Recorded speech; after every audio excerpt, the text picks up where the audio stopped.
Welcome once again to a brand new episode of the Tech Your Business podcast, where we show you different ways where you can use tech to make your business have an advantage over others. Today, again, would be another entrepreneur episode.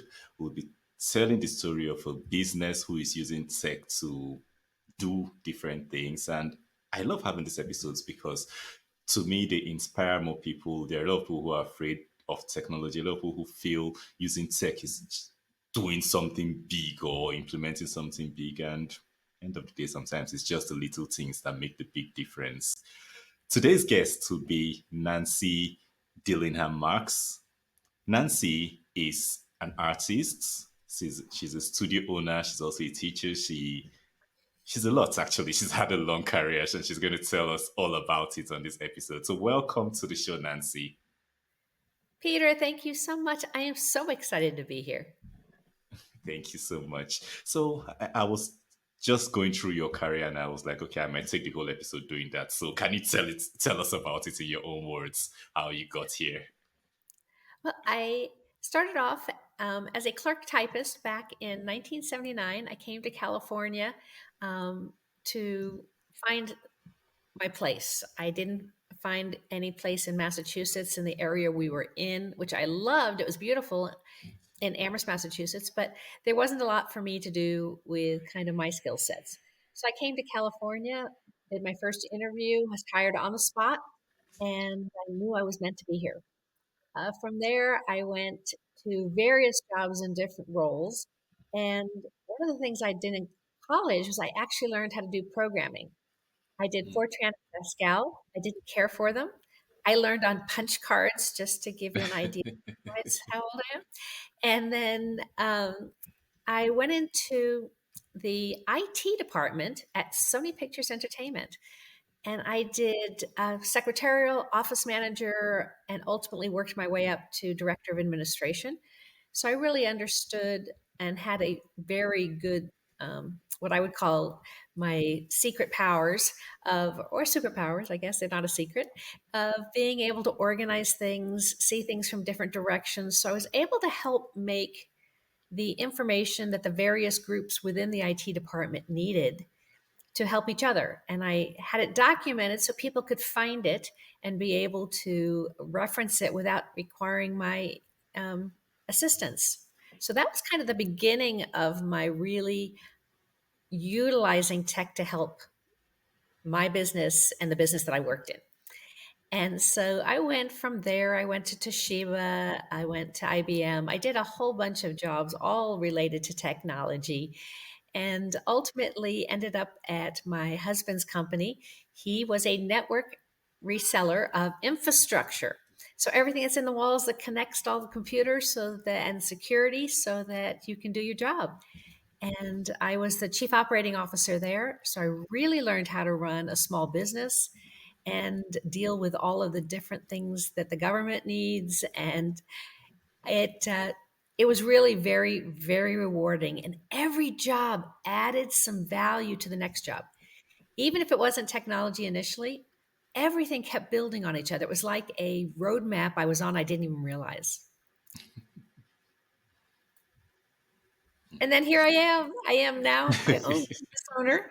I knew how to run a small business. So I was actually a business person before I was an artist. Nice. And the thing you talk about everything building on each other, that's one thing they say hindsight is 2020. A lot of times we do different things and we don't know what we're doing until we go forward and look behind. And we're like, oh. Exactly. It's like, oh, now I understand why I went through that process. Okay. So I came here, and one of the things I did right away was I opened the doors. 5 weeks later, COVID hit. So I had plenty of time. And we can do a whole conversation about mindset in a moment. But I had the time to build out what I saw my scheduling for classes would be. And that was all up online. And I built out the website so that there was all kinds of frequently asked questions there. And it was really easy to find them. It was easy to see what the hours were. What do we do? Who are we servicing? Everything I could was built in technology to help people find me and to be able to answer the questions online so I didn't have to stop what I was doing all day long answering the same question over and over again. Yeah, I think that's one advantage technology has. So now, I've looked through your story going from a typist, you learned programming in school, Fortran. I think I did a bit of Fortran, not with the punch cards though. Then you went into IT at Sony Pictures. You went to Toshiba. You went to IBM, your husband's company. But none of this is being an artist. So how did you end up being an artist? Because that looks like a 360. Absolutely, it really was. I grew up, I mean, I loved coloring, I loved doing little things, and my sister and my dad were phenomenal. They could pick up a pen, a crayon, a paintbrush, and they could create beautiful art. That wasn't me at all.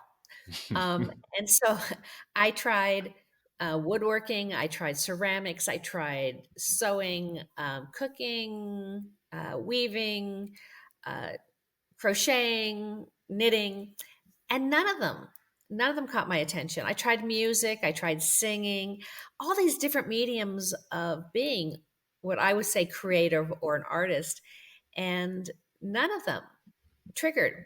Now, I have learned the words creative and artistic are different for everyone. So, my definition probably isn't the same as pretty much anyone else's, but that's okay.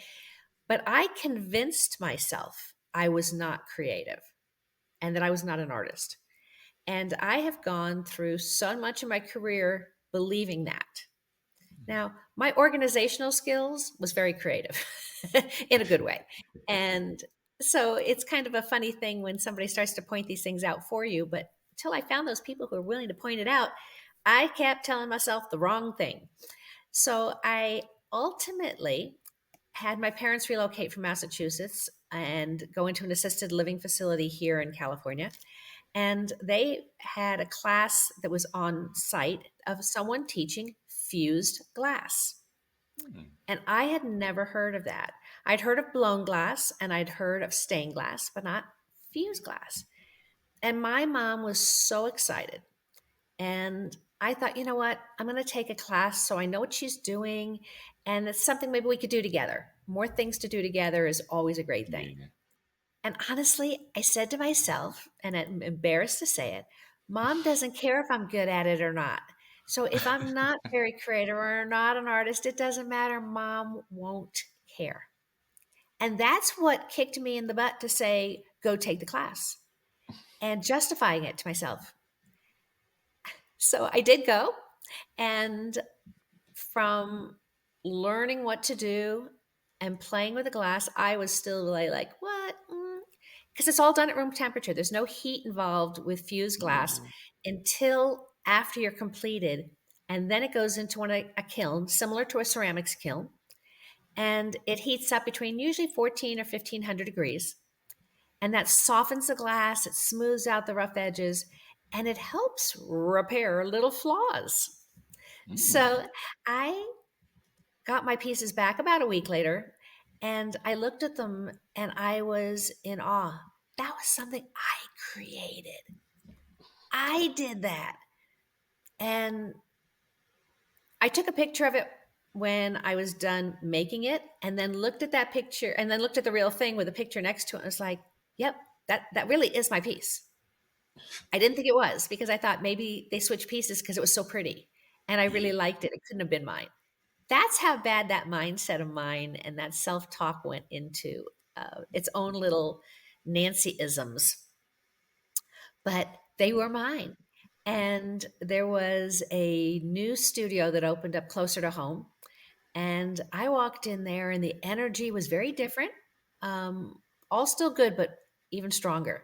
And the manager there was more relatable for me.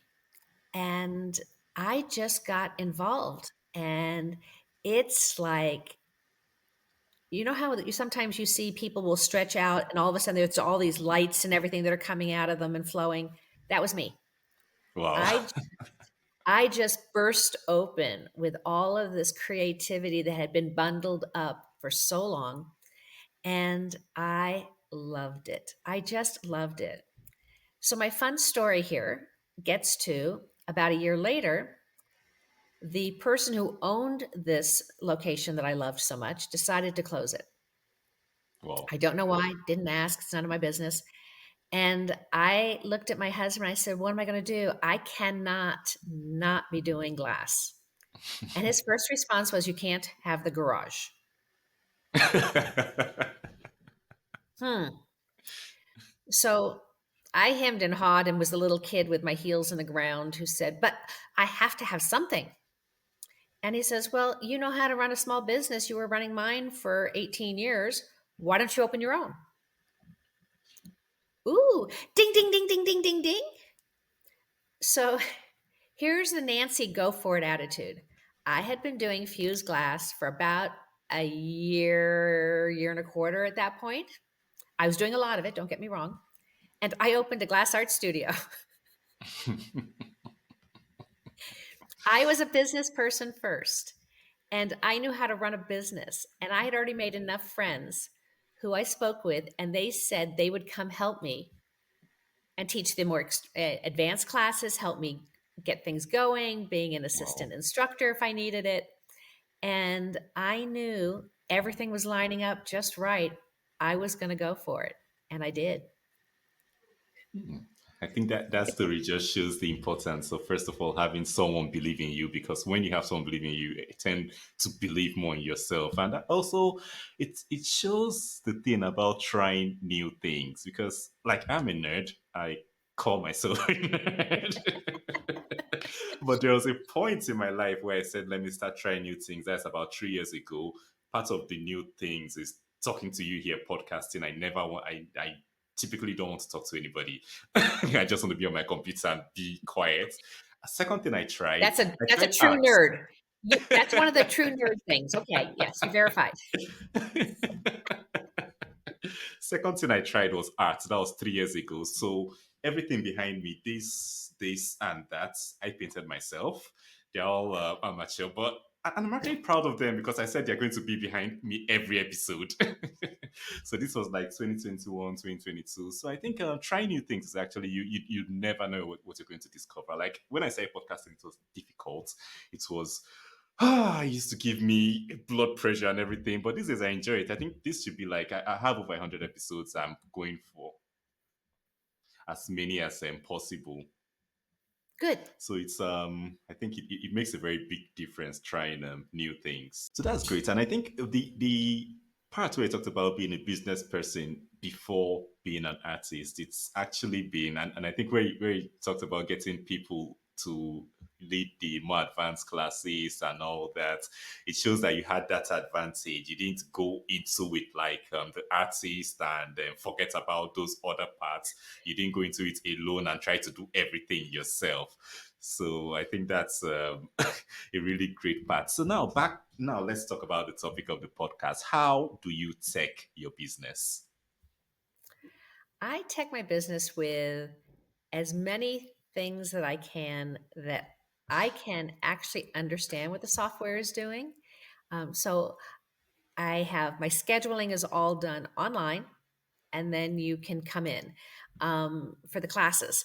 I've got it set up so that I have it actually where you have to sign up within 24 hours because I have to know how many people are coming and how to set up the room correctly and make sure I have all the items that I need. I use the technology to help make my job more efficient and recognize what it is that I need and what it is I can give other people. So I even have things like when they get a reminder, the directions are part of the reminder because, and I even put that the GPS systems frequently take you to the back of the building. If that happens, just drive all the way around and park in the front. You'll see me. So things like that, where it's just little extra notes for people. I try to have as much availability to make their lives easier and as well as mine. I have seen people do things with technology the way they've made it so much harder on both sides. and that's not where I was gonna go. I have my kilns are electric, and I can actually monitor them. I can actually monitor my kilns after hours. I Oh, can get my voicemail. I can control the air conditioner if I forgot to turn it off, or the heater. It's the same thing, but in Southern California, it's more air conditioner that we use. And so I have a lot of things in place for my gift shop. The items are online. We have it set up so that you can see things by a category. Most of our glass is food safe. So we have things kind of broken down by home goods. We have garden art, table art, platters, plates, bowls, and we have it all broken down so it's easy to understand. I have the technology doing the calculation of your shipping and the insurance that's included. And we ship throughout the United States right now. We hope to go beyond that down the road. But I just like to make sure everything works before I take on too much. And as we true. both have commented, I don't feel I have to do it all myself. I am not afraid to outsource or to provide or to ask other people for help.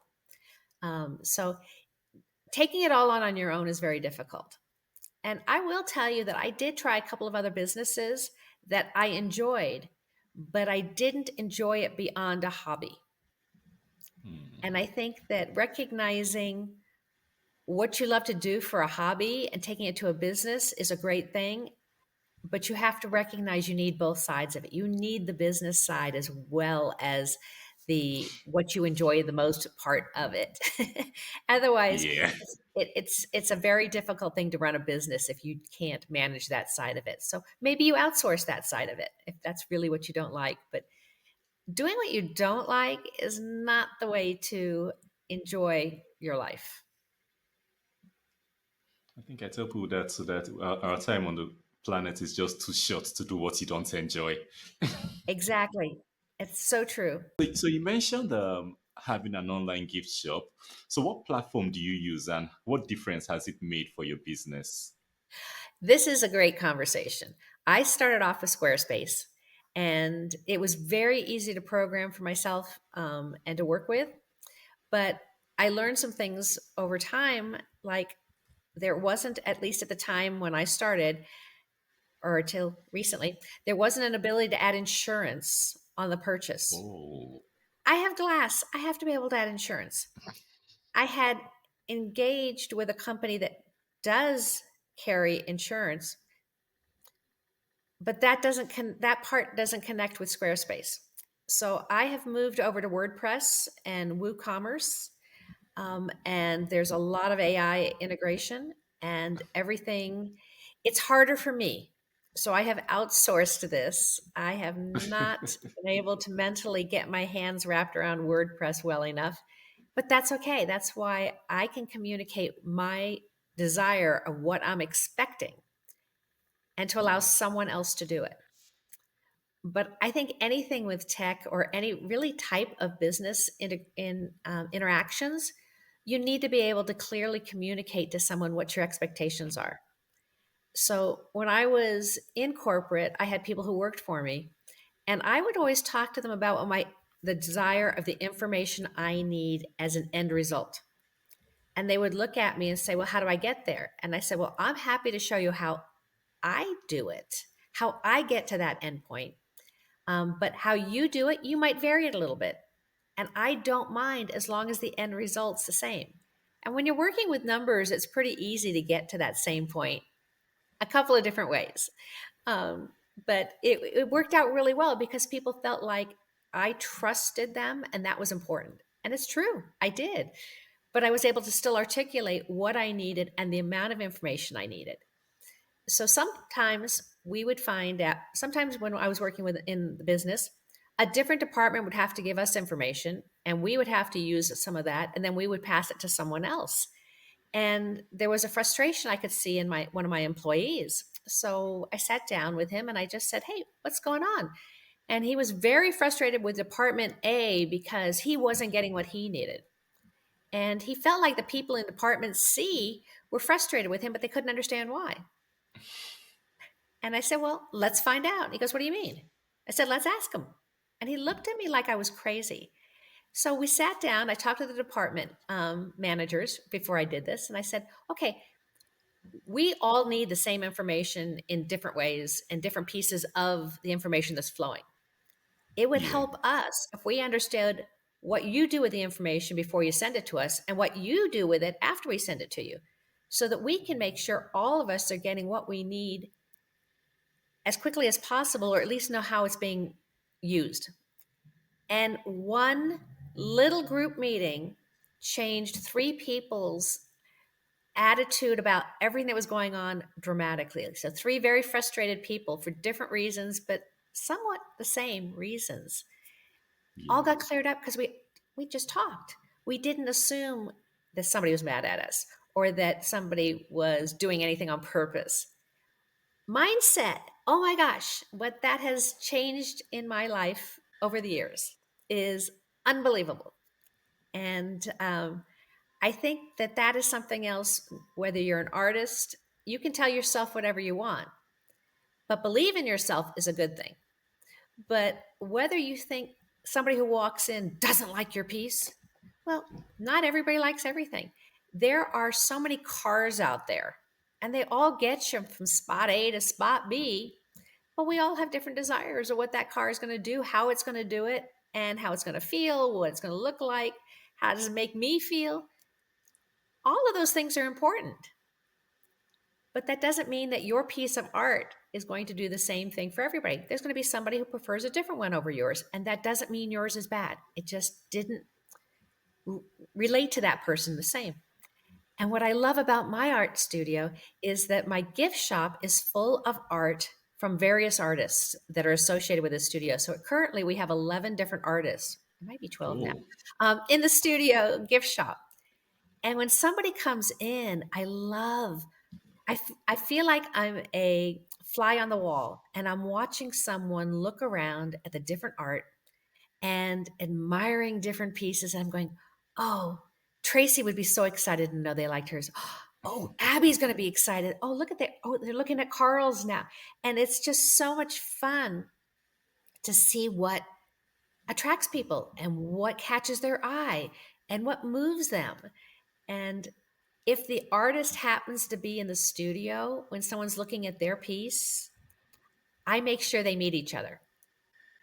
Because when they hear the story behind it and who made it, it's personal.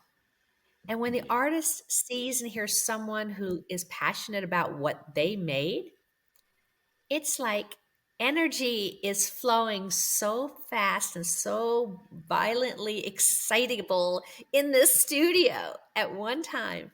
And I just sit back and said, this is the community I built, and I am so proud of it. I love coming in, and I don't really want to leave because it's so great, but I know I can come back tomorrow. And that is such a blessing and a gift. That's an amazing story.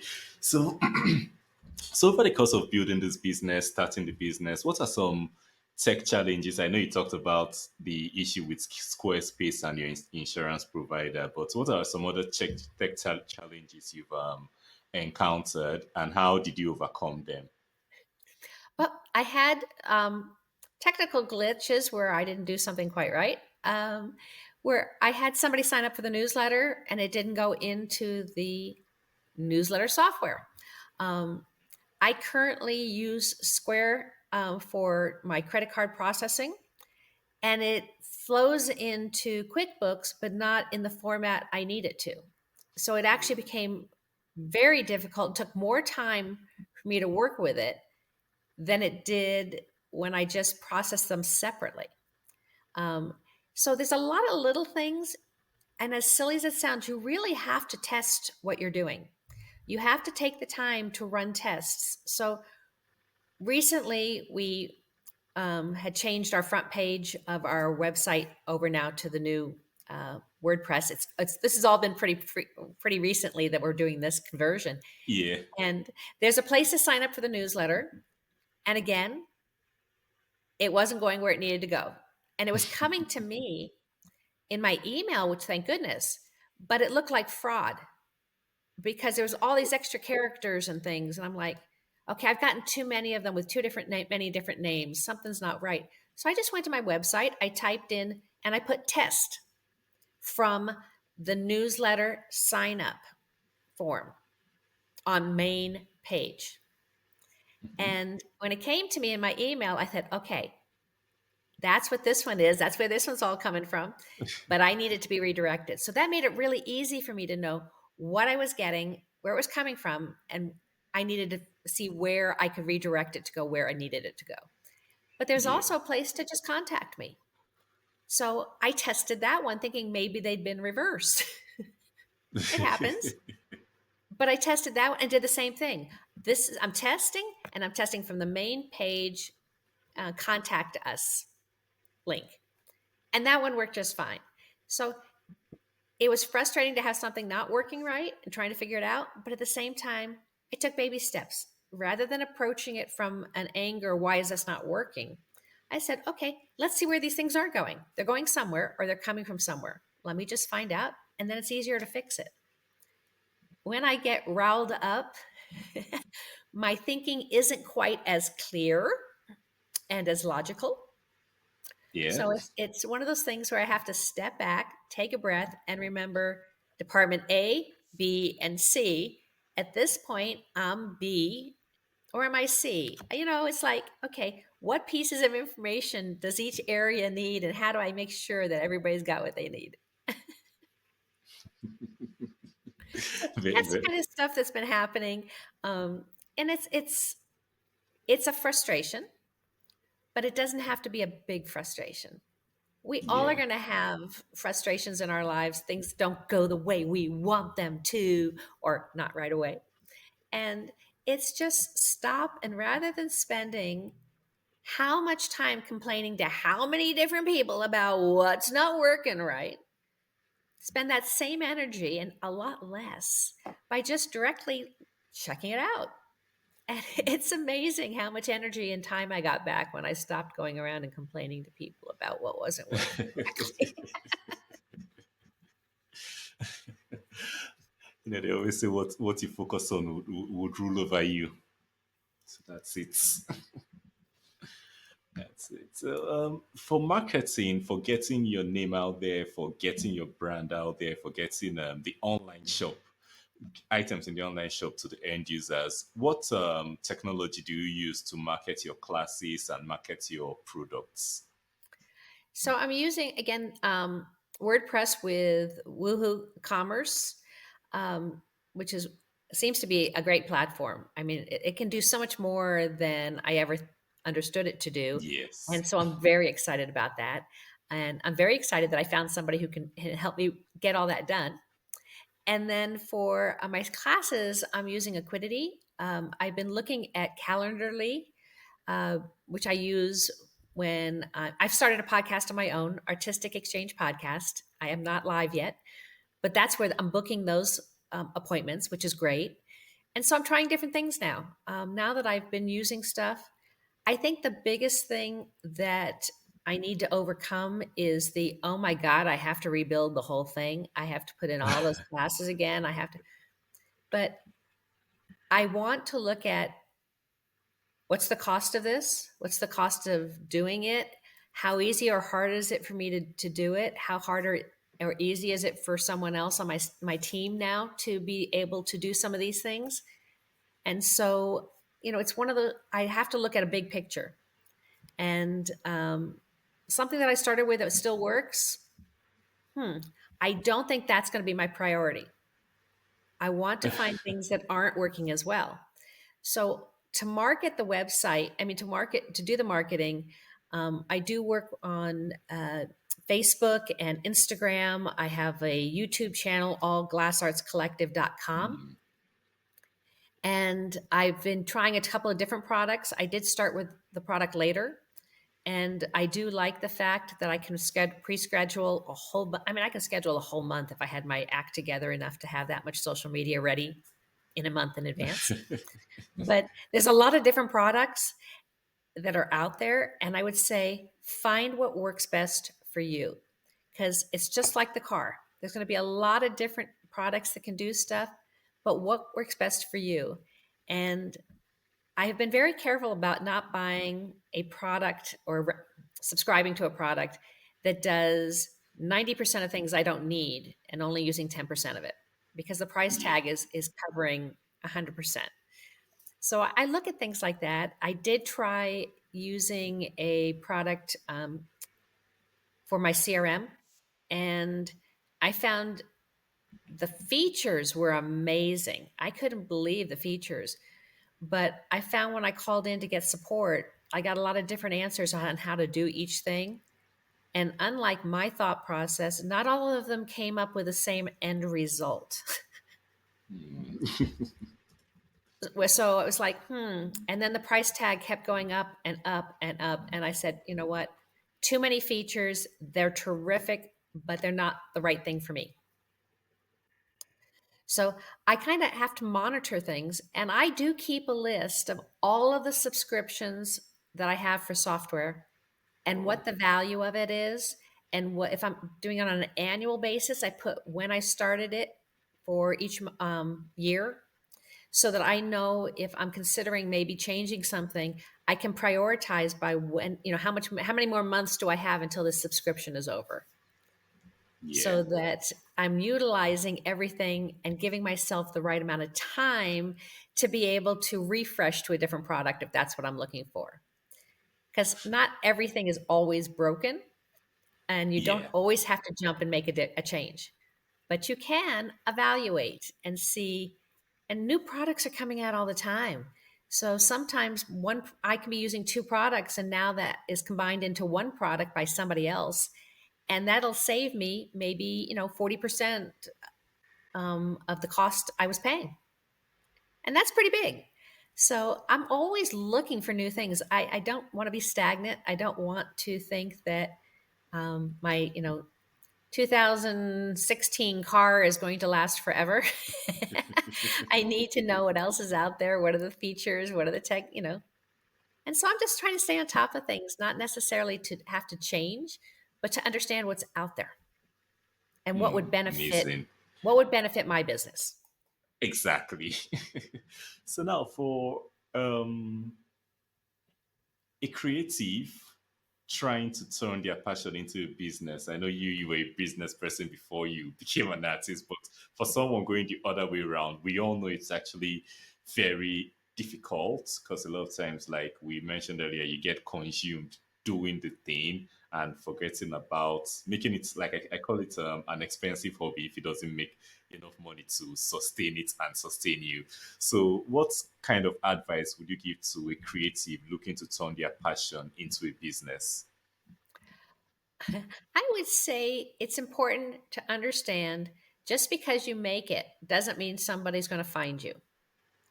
So before you launch into a lot of costs to try to place it somewhere and start marketing it, make sure you put a budget together.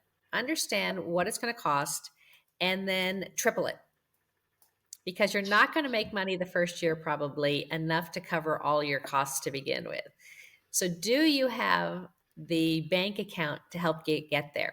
If you don't, there's small business loans. There's all kinds of places you can go.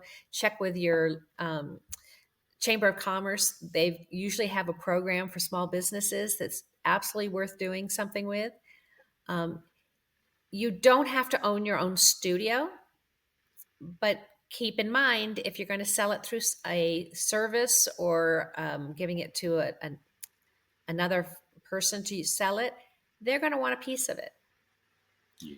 And you're going to need to assess what it costs to make your item or to create your item, and is there a market for it in a price range that you can live with.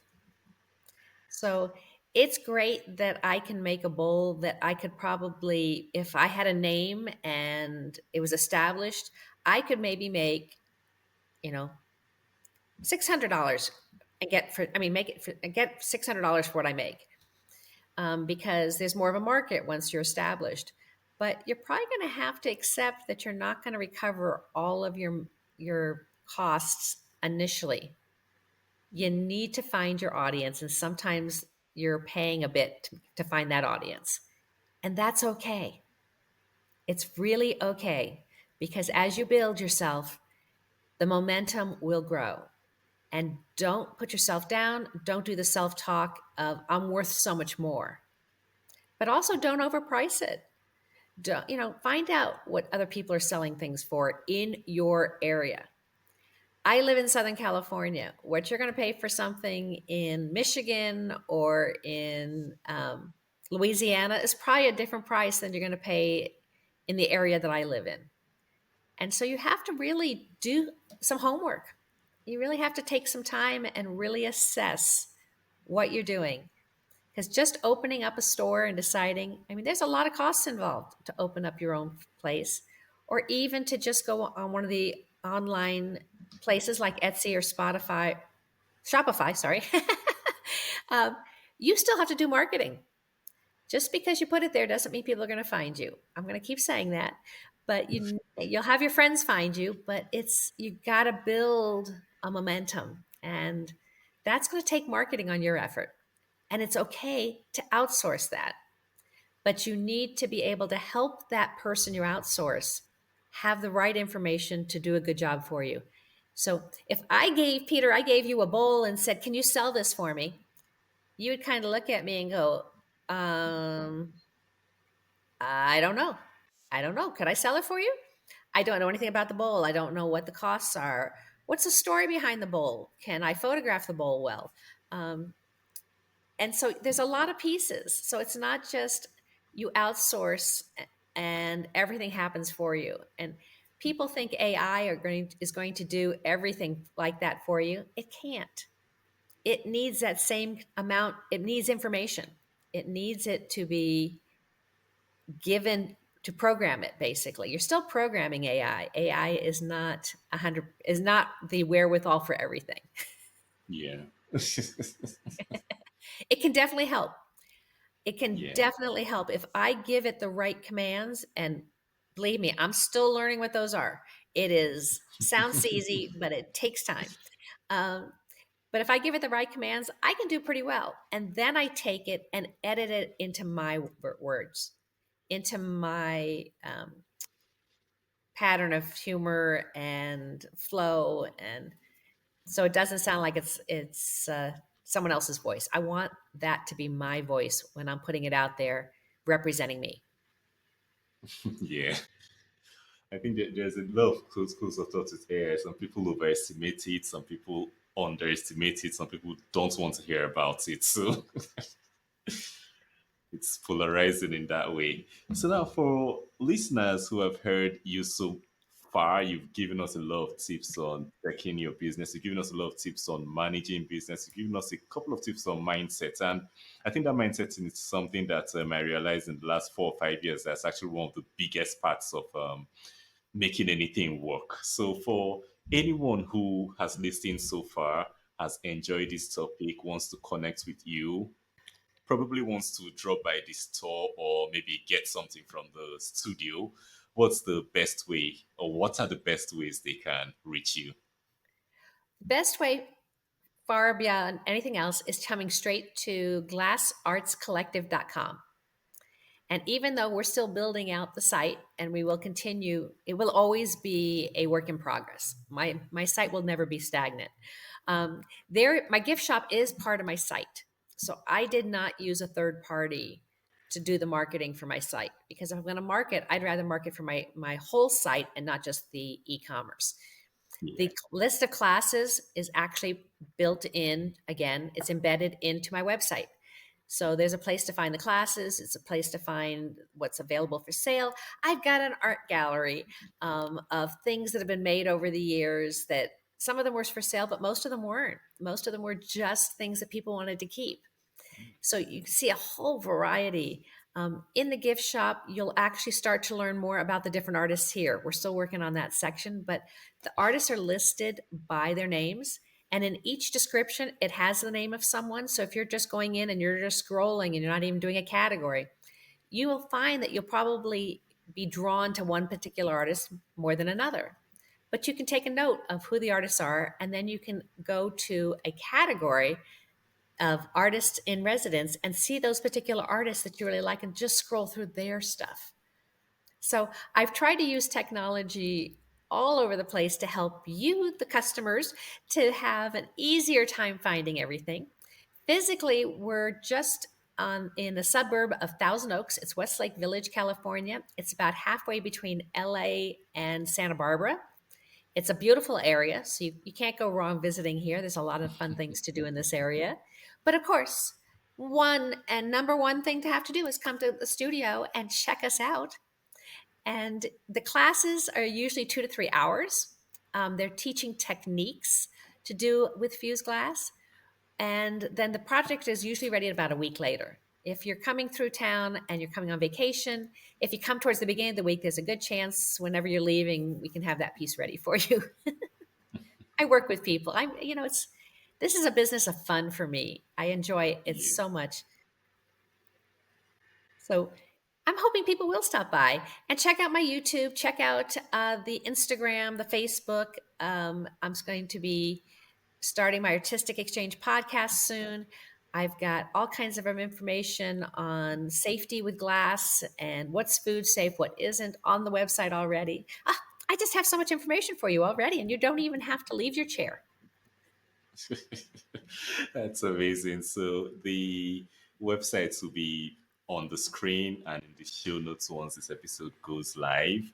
The address too would be there. So anyone who wants to come physically, Southern California, can come there, buy something, maybe join a class or meet you and continue this discussion. So thank you. Thank you so much for coming on the show. Thank you for sharing with us. Oh, Peter, thank you so much. It's so much fun talking tech with somebody and a fellow geek. I love it. Or are you, wait a minute, you said nerd. Did you say geek or nerd? No, I don't remember, but it's fun. Thank you so much. And for the listeners, for the watchers, if you've gotten to this point, I'm sure you've enjoyed this episode. I'm sure you've learned one, two, or a lot of things, like I mentioned before from this episode. So if you learned anything from this episode, share it with someone else who you feel it would benefit. And if you want to be the first person to know when we share episodes like this for your business, don't forget to follow, like, and subscribe wherever you're seeing us, wherever you're hearing us on. So till next week when we are out with a brand new episode, don't forget to keep taking your business. Bye for now. Bye.